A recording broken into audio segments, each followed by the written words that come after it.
Nous sommes ici sur la tombe de Saint Gildas, qui est un moine qui arriva de Grande-Bretagne pour se retirer dans l'île du Watt. Mais beaucoup de disciples arrivèrent car c'était un saint homme et le seigneur, le comte de Guérec, seigneur de Vannes, lui fit don d'un château qu'il transforma en monastère. Il y mourut en 565 à l'âge de 71 ans. Maman, Oui? est-ce que Saint Gildas il est vraiment enterré dans la tombe? Mais oui, depuis très longtemps, vous savez, plusieurs siècles. Est-ce qu'il est vraiment mort en Bretagne? Ah oui, il est mort dans cet endroit parce que c'est lui qui avait fondé cette abbaye, c'est Il pour n'est ça. pas mort dans l'église. Ah mais non, il est mort dans la maison de l'abbaye et après, sur sa tombe, on a construit l'église, au-dessus de sa tombe.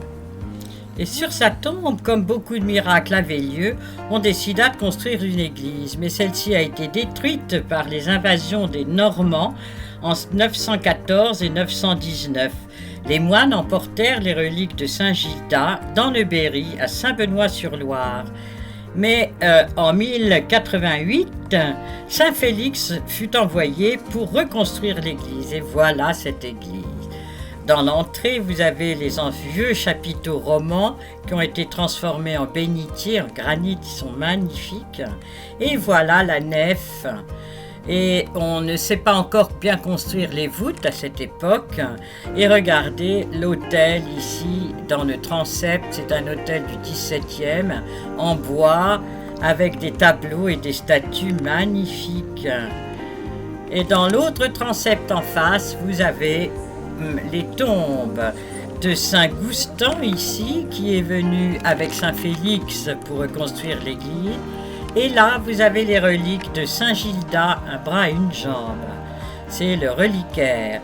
À gauche, vous avez Sainte Anne, patronne de la Bretagne, et les deux tombeaux de Saint Félix et Saint Rioc, qui ont reconstruit l'église entre 1008 et 1032. Au-dessus, vous avez l'ex-voto, le bateau que les marins ont mis là pour remercier d'avoir été protégés par Saint Gildas. Là, vous avez le chœur qui est roman avec ses petites colonnes toutes jolies, devant un autel récent avec bronze doré, le Christ, Saint Jean et la Vierge. Derrière, vous avez l'autel du XVIIe en bois peint avec du faux marbre, et tout autour les tombes des abbés, car les abbés ont été enterrés là depuis 1032 jusqu'en 1789, quand l'église a été pillée par les révolutionnaires.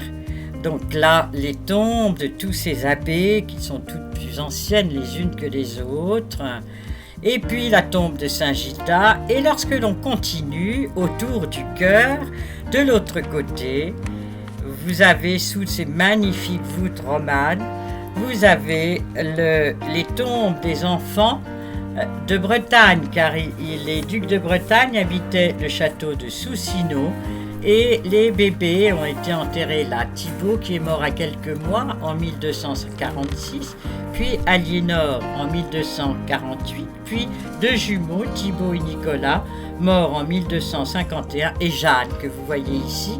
C'est un haut relief avec cette petite fille qui est morte à l'âge de 10 ans. Donc voilà tous les tombeaux des enfants des ducs de Bretagne. Là, on arrive dans le baptistère avec ce très joli tableau de la Renaissance, la Vierge, Saint Jean-Baptiste, Sainte Anne et Saint Jean-Baptiste et le Christ, enfant. Voilà le baptistère, un bloc de granit monolithe, magnifique, très ancien. Et puis derrière, vous avez le Serge Pascal. Et là, on sort de l'église avec cette façade toute brute, toute ancienne, pour nous diriger vers la plage. Voilà, c'est à quelques mètres de l'église, et voilà la fameuse baie de Saint Gildas du Rhuys, qui est le nom du village actuel. Et nous sommes arrivés là, la mer était basse, très loin, vous voyez, à l'horizon, et tout le monde est en train de ramasser des choses. On se dit, qu'est-ce que c'est? Eh bien, ce sont les praires Gabriel trouve une algue qui lui plaît beaucoup. Et puis on apprend à ramasser les praires, à creuser dans le sable, à la marée montante.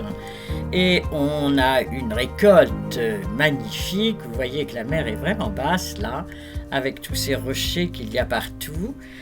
Et là, c'est notre récolte. Voilà les praires que l'on a ramassées pour que ça nous fasse une petite entrée au dîner, pour le dîner.